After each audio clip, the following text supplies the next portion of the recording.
Lagi-lagi Amar Zoni harus menelan kekecewaan.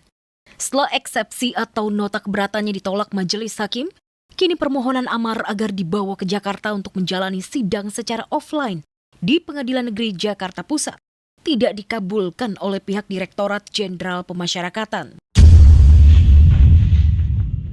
Padahal majelis hakim yang menyidangkan Amar dalam perkara peredaran narkoba di Rutan Salemba telah memutuskan menghadirkan Amar di ruang sidang secara offline. Amar Zoni itu sebagaimana kemarin kegelisahan pada akhirnya majelis hakim mengeluarkan penetapan bahwa untuk pemeriksaan selanjutnya, kalau tidak salah pemeriksaan terdakwa itu majelis hakim mengeluarkan penetapan. Penetapannya apa? Memerintahkan Amar Zoni untuk dihadirkan secara offline. Secara offline artinya apa? Dihadirkan di persidangan. Untuk persidangan nanti kita masih tetap sesuai dengan arahan Bapak Menteri dan juga Bapak Dirjen. Pelaksanaan persidangan Amar Zoni dan kawan-kawan masih kita laksanakan dengan telekonferensi atau secara online. Amar Zoni saat ini selain sebagai tahanan yang sedang menjalani persidangan di kasus yang sekarang, Amar Zoni juga adalah warga binaan yang sedang menjalani pidana di kasusnya yang sebelumnya. Kabar Amar Zoni tidak bisa dihadirkan secara langsung di ruang sidang Pengadilan Negeri Jakarta Pusat tak hanya mengecewakan Amar. Keluarga serta kekasih Amar, Camelia, pasti juga merasakan hal yang sama. Sejak persidangan digelar, keluarga melalui penasehat hukum Amar telah melakukan upaya agar Amar bisa dibawa ke Jakarta untuk mengikuti persidangan secara offline.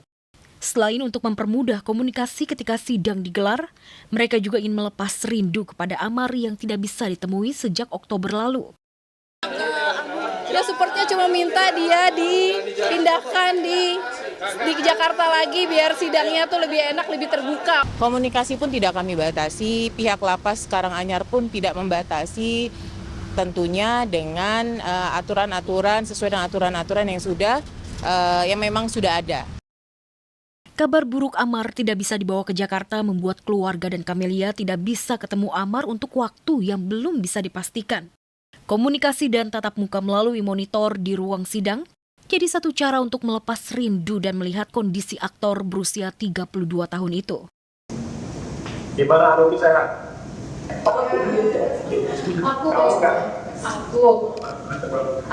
Aku baik-baik aja.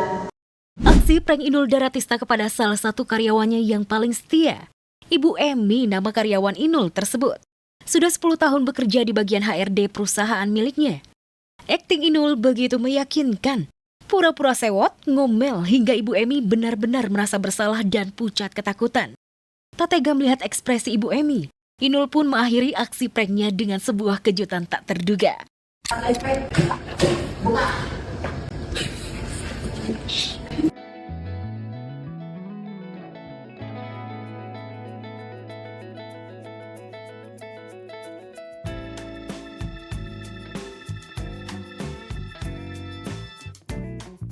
Ya, hadiah umroh jadi kejutan yang diberikan Inul kepada Ibu Emi. Tangis bahagia Ibu Emi pun pecah. Ia tak pernah mengira akan mendapatkan hadiah luar biasa tersebut. Tapi bagi Inul, menghadiahi karyawannya umroh sudah menjadi agenda wajib yang ia lakukan sebagai bentuk rasa syukur kepada sang pemberi rezeki. 10 tahun Bu Emi ikut saya sebagai orang HRD yang keluar masukin karyawan.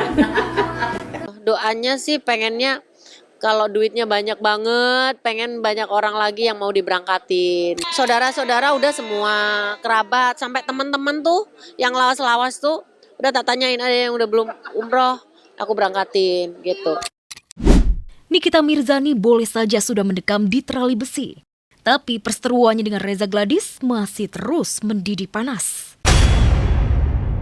Teranyar, dua seteru musuh bebuyutan itu terlibat saling peras berbalut gugatan perdata.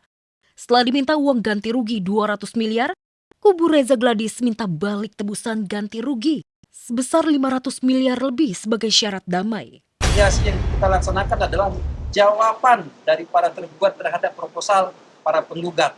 Nah, poinnya ditolak. Didoakan aja supaya ini mereka menyetujui proposal kami. Nanti kami terima uang 500. permintaan mereka kami bayar. Jadi kami terima dulu baru kami bayar.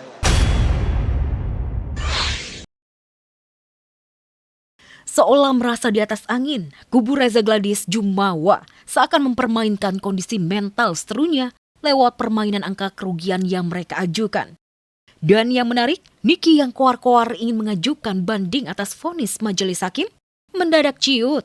Sampai hari ini tak kunjung mengajukan upaya banding ke pengadilan tinggi. Pihak terpidana kan sudah melakukan banyak laporan. Ya kalau Reza Gladys kan baru satu nih yang akhirnya dia dibui.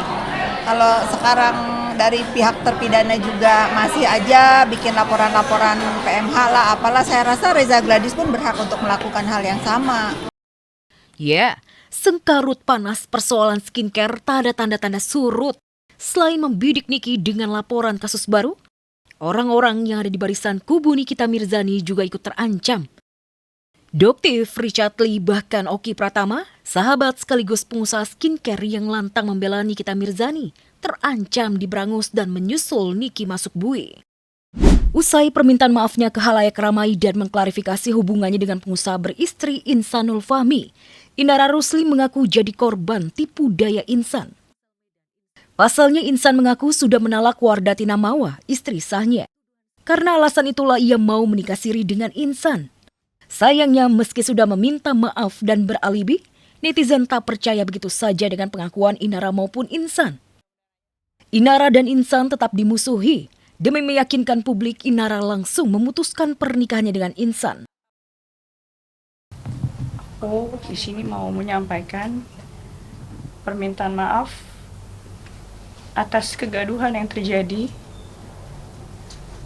dan untuk semua pihak, kalau ada yang masih percaya sama aku, bahwa klien kami itu juga korban daripada si Insan ini, dan setelah klien kami mengetahui status sebenarnya dari si Insan ini, klien kami memilih mundur dan tidak lagi ingin berhubungan dengan saudara Insan. Tak cukup itu, kemarin Inara tiba-tiba menggandeng tim kuasa hukumnya mendatangi Polda Metro Jaya untuk mengadukan suami sirinya Insanul Fahmi ke polisi dengan pasal penipuan KUHP 378. Mantan istri Virgon itu merasa benar-benar kena tipu muslihat Insan hingga mau dinikahi dan berhubungan layaknya suami istri. Kami melakukan pelaporan ya atas dugaan penipuan yang dialami oleh klien kami, di mana ini kami menduga inisial IF ya, karena di situ ada tipu muslihat yang kami temukan dan kami tadi sudah melampirkan bukti-bukti yang ada. Semoga ini bisa ada titik terang dan tidak ada lagi persoalan-persoalan. Ya, habis manis sepah dibuang. Itulah nasib yang kini dihadapi Insan. 4 bulan berstatus suami artis terkenal dan menikmati indahnya pernikahan sirinya. Kini nasib Insan berada di ujung tanduk. Ia harus menghadapi 2 laporan sekaligus, yakni kasus perzinahan dan penipuan, yang dua-duanya dilaporkan oleh kedua istrinya Mawa dan Inara.